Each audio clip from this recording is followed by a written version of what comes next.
স্বাগতম আপনাকে ডিবিএম সংবাদে। সাথে আছি আমি এশা রহমান। শেখ হাসিনার বেসরকারি খাত ও বিনিয়োগ বিষয়ক উপদেষ্টা সালমান এফ রহমানের ৬,৮০০ কোটি টাকার শেয়ার জব্দ করেছে Bangladesh security and exchange commission. Share বাজার কেলেঙ্কারির সঙ্গে সালমান এফ রহমানের নাম ব্যাপকভাবে জড়িয়ে আছে। ১৫ বছরে পুঁজিবাজারের বেপরোয়া লুটপাট করা হয়েছে। ৫ আগস্টের পর বর্তমানে তিনি কারাগারে রয়েছেন। সম্প্রতি সালমান এফ রহমানের শেয়ার জব্দের জন্য বিএফআই থেকে বিএসসিকে অনুরোধ করা হয়েছে।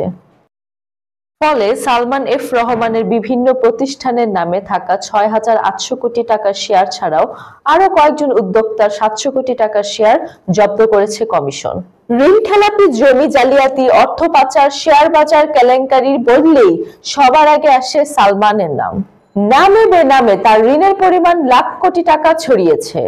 10 ট্রাক অস্ত্র মামলায় আপিল শুনানি শেষে যাবজ্জীবন সাজা থেকে খালাস পেয়েছেন বিএনপি নেতা ও সাবেক স্বরাষ্ট্র প্রতিমন্ত্রী লুৎফুজ্জামান বাবর। তার মুক্তিতে এখন আর কোনো বাধা নেই। এছাড়া এই মামলায় আরো 4 জনকে খালাস দিয়েছেন হাইকোর্ট।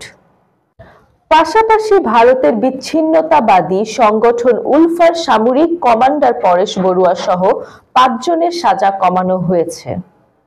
অস্ত্র আইনে দায়ের অন্য মামলাটিতে যাবজ্জীবন কারাদণ্ডাদেশ পেয়েছেন একই আসামিরা। এছাড়া অস্ত্র আটক মামলার অপর ধারায় 7 বছর কারাদণ্ড দেন বিচারক। দণ্ডপ্রাপ্ত প্রত্যেক আসামিকে 5 লাখ টাকা করে জরিমানাও করা হয়। লুৎফুজ্জামান বাবরের পরিবারের সদস্যরা জানিয়েছেন, আগামী বৃহস্পতিবার 16 জানুয়ারি দুপুর 2টায় ঢাকা কেন্দ্রীয় কারাগার কেরানীগঞ্জ থেকে মুক্তি পাবেন সাবেক এ স্বরাষ্ট্র প্রতিমন্ত্রী। এতক্ষণ শুনছিলেন ডিবিএম সংবাদ। ডিবিএম সংবাদের সাথে থাকার জন্য আপনাকে ধন্যবাদ।